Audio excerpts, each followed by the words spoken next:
E aí pessoal, tudo bom? Hoje é a nossa segunda aula de revisão e hoje a gente vai abordar o tema variáveis. O tema variáveis ele é um tema que dialoga com o tema exposição, até porque a exposição é resultado da interação das três variáveis, tempo, quantidade de luz e sensibilidade, que são os pilares da prática fotográfica. Então, só para relembrar, se a gente for aqui na fórmula hipotética do Adams, a gente observa o seguinte, que a exposição ela é resultado da intensidade de luz vezes o tempo que essa luz atinge o suporte da imagem. Leia-se por intensidade o resultado da soma entre quantidade de luz e sensibilidade. Logo, a exposição é resultado da interação entre a quantidade de luz, a sensibilidade de um filme e o tempo que esse filme vai ser exposto a essa luz. Eu consigo ou eu tenho como resultado três possibilidades: uma superexposição, uma exposição ou uma subexposição. Para a gente entender melhor como funciona essa interação, se faz necessário que a gente conheça cada uma das três variáveis em pormenores. E a primeira variável que a gente vai conhecer é a variável tempo. Tempo ou velocidade corresponde ao tempo em segundos que a luz vai incidir sobre o material fotossensível, sobre o filme ou sobre o CCD de uma câmera, e seu controle é feito por um dispositivo embutido chamado obturador.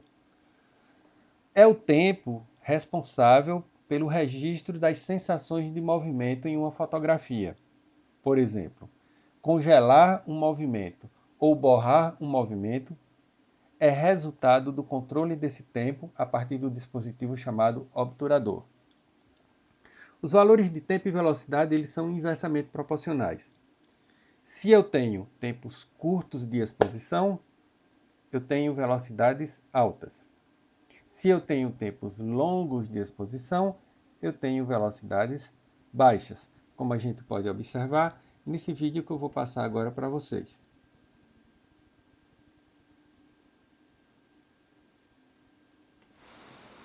Aqui eu estou colocando no seletor de tempo, no seletor do obturador, 1 segundo de exposição. Cliquei no botão do obturador e eu tenho a luz passando e atingindo o filme por 1 segundo. Agora eu vou aumentar a velocidade, diminuindo o tempo de exposição. 1 sobre 8 em número fracionário. 8 décimos de segundo. Vou aumentar ainda mais a velocidade, reduzindo ainda mais o tempo de exposição para 1 sobre 60, 60 décimos de segundos. Vê que a luz ela passa por muito menos tempo. E agora vamos para 1 sobre 1000, 1 milionésimo de segundo, uma velocidade muito alta. O tempo de exposição nessa condição ele é tão curto que você não consegue nem ver a luz passando. Então, isso serve para demonstrar que tempos longos correspondem a baixas velocidades e o movimento é registrado como trajetória. E tempos curtos de exposição, velocidades altas, vai registrar o movimento como um congelado. A gente pode perceber isso a partir de duas fotografias exemplo. Na primeira fotografia eu tenho um tempo longo de exposição. Nesse tempo longo, com velocidade baixa, a pessoa balançou a cabeça e o registro da trajetória do movimento da cabeça foi registrado, foi gravado na imagem. Quando eu aumento a velocidade, diminuindo o tempo de exposição, eu congelo o movimento. Então, fica sempre isso na cabeça. Se eu preciso congelar o movimento, por exemplo, numa corrida ou num evento esportivo, eu preciso de velocidades altas e tempo curto de exposição. Já, se eu quero registrar a trajetória do movimento, por exemplo, numa noite, com os carros passando em uma rua e eu quero registrar aquele risco de luz dos carros atravessando uma rua, eu vou precisar de quê? Velocidades baixas e tempos longos de exposição. Eu vou repetir o videozinho aqui só para dar uma reforçada nisso que a gente está falando. Prestem bem atenção. Velocidade baixa, tempo longo de exposição.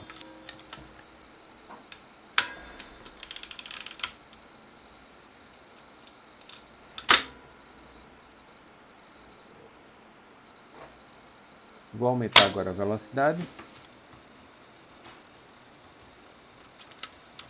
E o tempo de exposição vai ficar menor.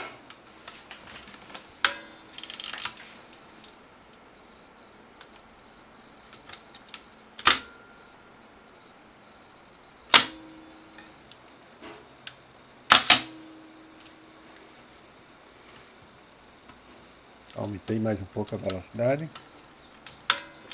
E cada vez mais o tempo vai ficando mais curto. Você vê menos a luz atingindo o filme. Até eu chegar em tempo de 1/1000, que não dá nem para a gente ver a luz passando pela janela do obturador.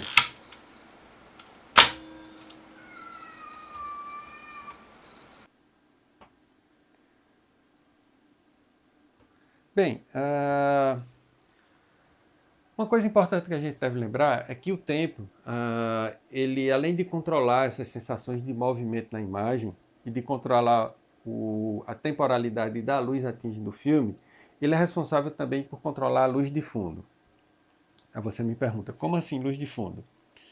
Vamos pensar no seguinte, você vai fotografar à noite, uma coisa que acontece muito com fotografia em celular, e fazer um retrato de um amigo. O fundo ele não está tão claro. Quando você faz a fotografia, normalmente seu celular, no automático, ele vai valorizar o primeiro plano e colocar uma velocidade mais alta, tempo curto de exposição. Resultado, não dá tempo da luz que está lá atrás viajar e atingir o sensor da câmera. Para eu conseguir uma fotografia onde o primeiro plano e o segundo plano estejam iluminados, no caso o background, eu preciso de um tempo mais longo de exposição, de uma velocidade mais baixa, permitindo que a luz viaje lá do fundo e atinja o suporte da imagem. Ok? Lembrando, tempo é a primeira variável, diz respeito à temporalidade que a luz atinge um filme fotográfico e o seu dispositivo de controle se chama obturador.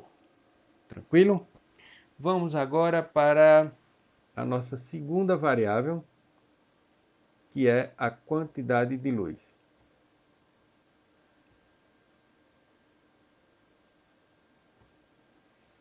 Então vamos aqui. Aqui é só um exemplo dos dois tipos de obturador a nível de mecanismo. Eu tenho no meu lado esquerdo um obturador do tipo concêntrico e no lado direito um obturador do tipo plano focal, que é igual ao que vocês viram no vídeo.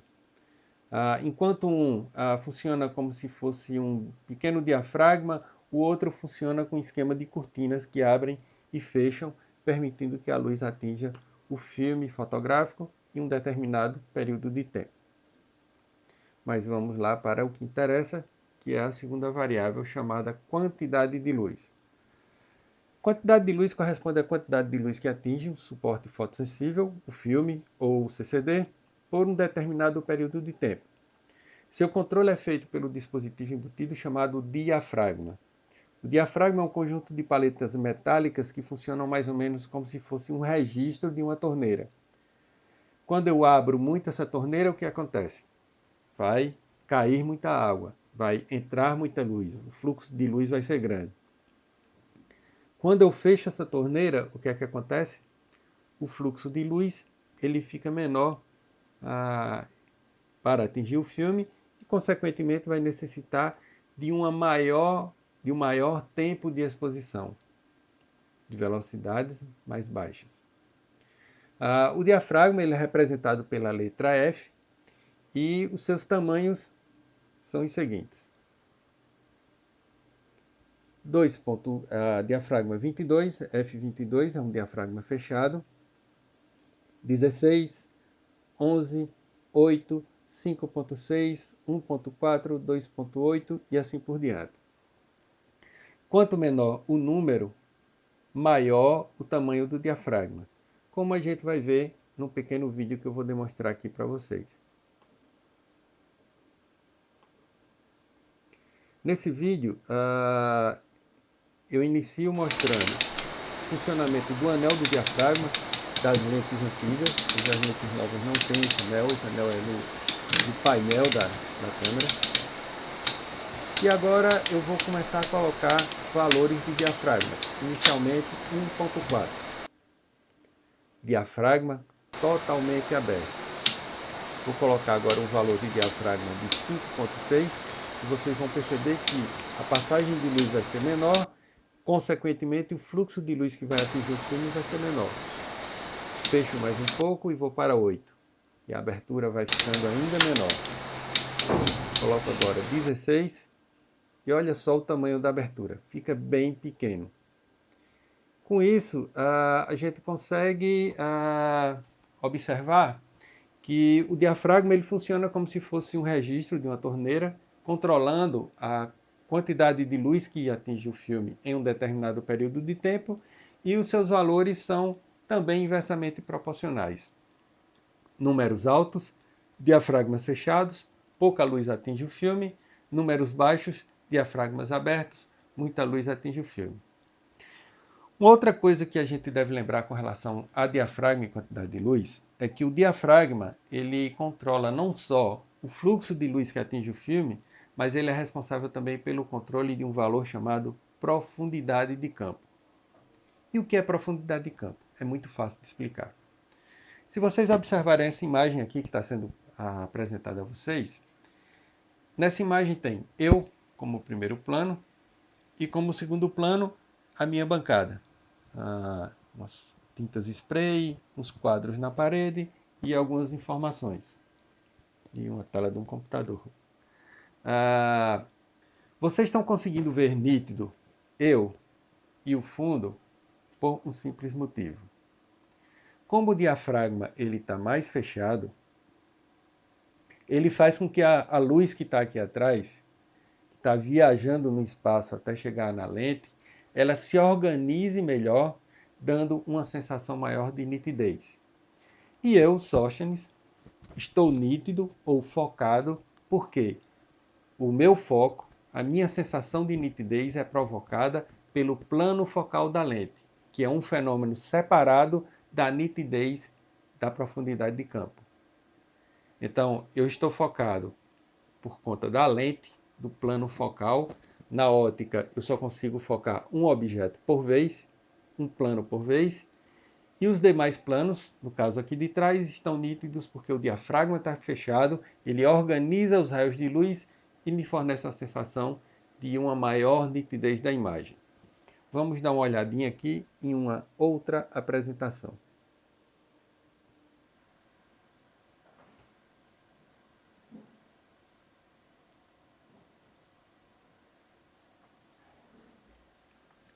Então, pessoal, para a gente compreender melhor a relação de profundidade de campo, a gente pode observar essa imagem aqui que está apresentada a vocês, onde eu tenho 3 objetos que estão em planos diferentes.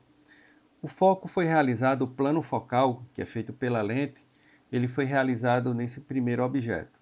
Percebam que ela está toda nítida e os demais personagens também estão nítidos.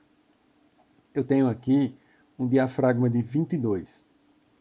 O que é que está acontecendo?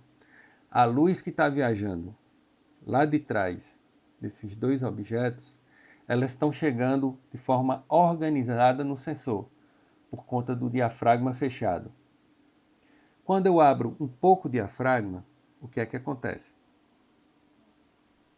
Eu começo a perder nitidez nos planos. O plano de trás, o último plano, ele já começa a apresentar-se desfocado, sem nitidez. Por quê? Como eu abri um pouco o diafragma, fui para 5.6, vocês devem se lembrar de como é 5.6 lá no vídeo que eu apresentei a vocês.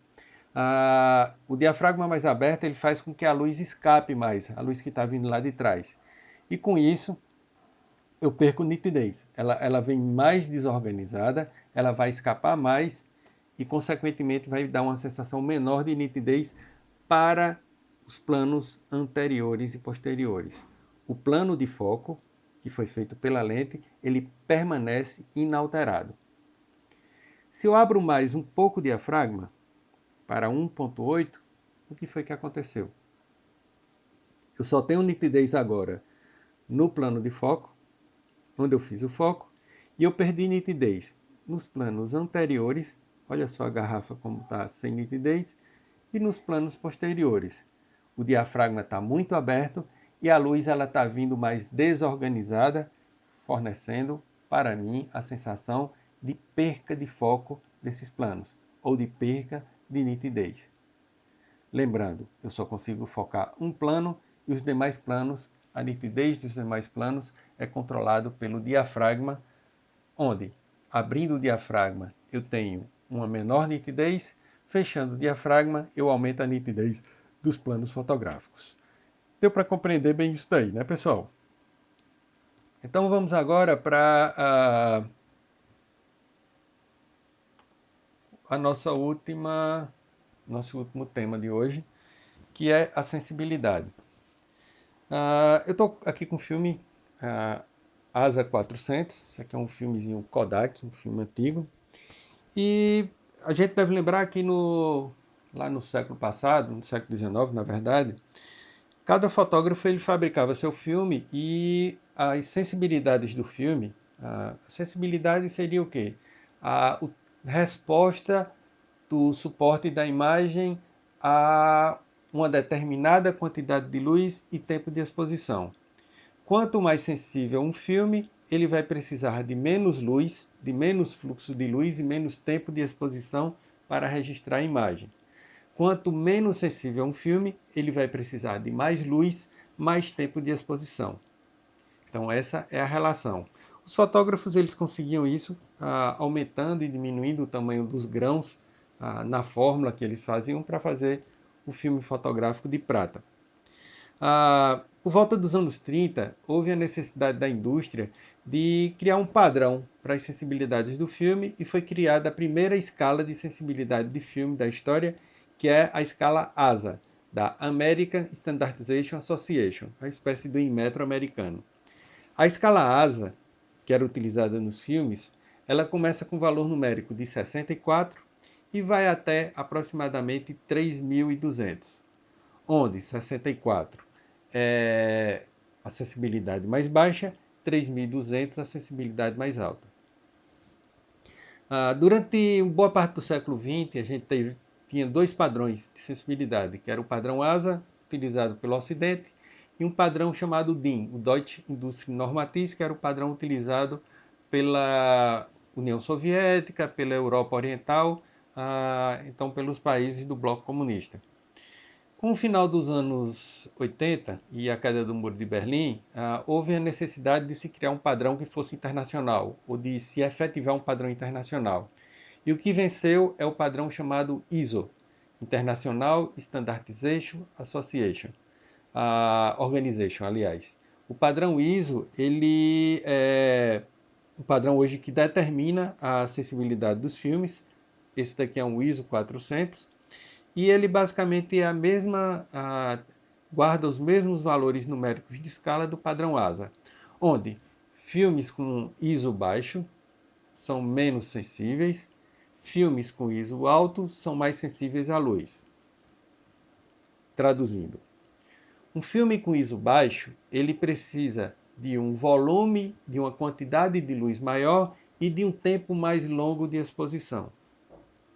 Os filmes com ISO alto, eles precisam de um volume de luminosidade menor, de uma quantidade de luz menor e de velocidades mais altas, tempos curtos de exposição.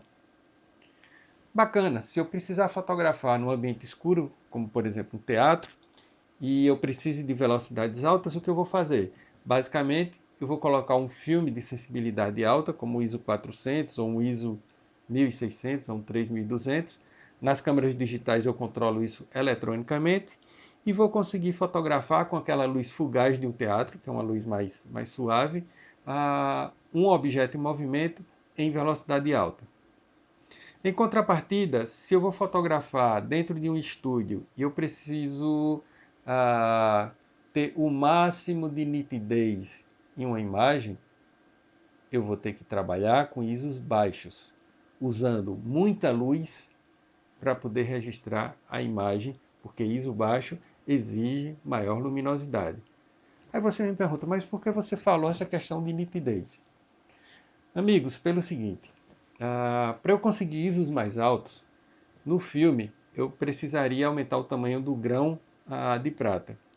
E nas câmeras digitais eu preciso amplificar o sinal. Esses dois fenômenos, de aumentar o tamanho do grão e amplificar o sinal, eles promovem um efeito que é chamado ruído. O ruído é como se fosse uma textura, uma areia que se apresenta na frente da imagem. Logo, ISOs altos, embora eles tenham a vantagem de você conseguir registrar um objeto com pouca luminosidade, eles vão cobrar de você nitidez da imagem. Eles vão acrescentar textura. Hoje, boas câmeras digitais elas têm um nível de ruído muito baixo em ISOs altos. Por exemplo, eu já vi fotografias em câmeras feitas com ISO de 12.000 e o nível de ruído ser bem aceitável. Mas, logicamente, ISOs altos sempre vão ter ruído na imagem, essa sensação de textura. Alguns fotógrafos utilizam esse ruído como linguagem. Sebastião Salgado é um deles. A fotografia dele, ele trabalha muito com filme ISO 400 e é comum você perceber nas imagens dele uma espécie de textura, uma poeirazinha, um grão na imagem. Grão é o nome que a gente dá ao ruído do filme analógico. Então, se eu vou trabalhar com publicidade, eu preciso do máximo de nitidez e nenhuma interferência na imagem, eu vou ter que recorrer para um filme de ISO baixo. Se eu quero fotografar um show com pessoas em movimento, eu vou utilizar basicamente um filme de ISO alto. Tranquilo? Eu vou mostrar agora, para finalizar o nosso tema, qualquer dúvida que vocês tiverem podem mandar pelo WhatsApp, como esses controles eles são feitos em uma câmera digital moderna e uma câmera DSLR, porque a gente só viu esses controles feitos em câmera analógica antiga aqui nessa apresentação, e mostrar a relação desses controles com a escala do fotômetro. Aí você me pergunta, que escala do fotômetro, professor? Só para a gente lembrar, a escala do fotômetro é essa escalazinha que aparece aqui embaixo no visor da sua câmera. Ela também está no visor superior da câmera, no LCD da câmera, e ela determina basicamente como se comporta a exposição da fotografia, onde eu tenho o zero, que seria a exposição, os valores de superexposição positivos e os valores de subexposição negativos. A partir do controle do tempo, da quantidade de luz e da sensibilidade, eu consigo movimentar esse ponteirinho vermelho. Nas câmeras, normalmente, eles não são vermelhos, eles são verdes também, ao longo dessa régua, que é a chamada régua do fotômetro. Então, por exemplo, aqui eu estou com a exposição e eu vou colocar agora uma exposição positiva, mais 2. Mais 2 está dizendo o quê? Que tem uma quantidade de luz muito alta entrando no filme em um tempo muito longo de exposição. Logo, eu tenho como resultado na fotografia uma superexposição. Do contrário,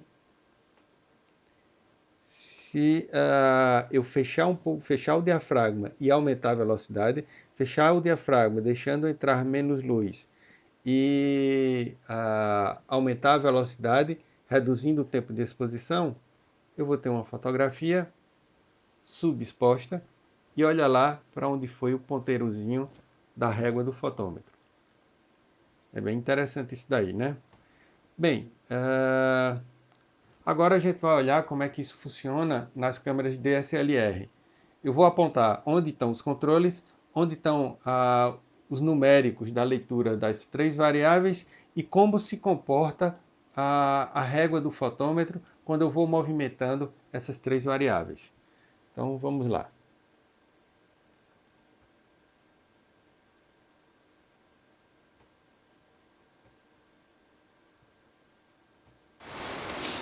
Então aqui eu tenho o visor mostrando a régua do fotômetro, a velocidade, o diafragma, precedido da letra F, e o ISO.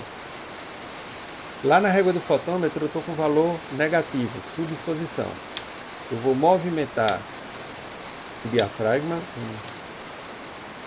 movimentei 3 vezes, andou um ponto na escala, como eu falei na aula anterior, e vou agora movimentar 3 velocidades. Resultado, eu tenho uma exposição. Vamos repetir esse vídeo, só para fixar a informação.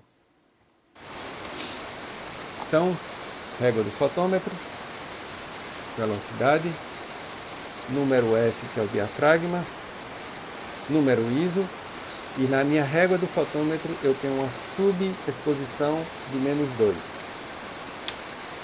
Eu vou andar, no caso dessa fotografia, 3 diafragmas e 3 velocidades. Eu andei 6 passos e tenho uma exposição correta. Então, só para a gente lembrar, para eu poder movimentar na régua do fotômetro, para ir de um valor de exposição para outro, de 0 para 1, por exemplo, eu vou ter que movimentar 3 vezes as variáveis. Eu posso movimentar tanto a velocidade, quanto o diafragma, quanto o ISO. Vai depender muito do tipo de linguagem que você quer construir na sua fotografia. Não existe uma regra de qual vai ser o primeiro a ser movimentado. Posso movimentar, por exemplo, um diafragma, 2 velocidades, ou 2 velocidades, um diafragma, ou uma velocidade, um diafragma e um ISO. Tanto faz. Movimentando 3 variáveis, eu sempre vou andar um ponto na escala, conseguindo assim ter um controle maior da minha exposição. Pessoal, a gente fica por aqui. Espero que vocês tenham compreendido essa relação das variáveis fotográficas. É um resumo de tudo que a gente viu. Qualquer dúvida que vocês tiverem do conteúdo, podem perguntar para mim inbox ou no grupo do WhatsApp. Muito obrigado. A gente continua com essas gravações e espero que na próxima semana, na próxima terça-feira, a gente já reinicie nossas aulas ao vivo a partir da internet. Um abraço a todos e tenham um bom começo de final de semana. Até domingo sai um outro vídeo com o tema balanço de branco. Muito obrigado e um abraço a todos.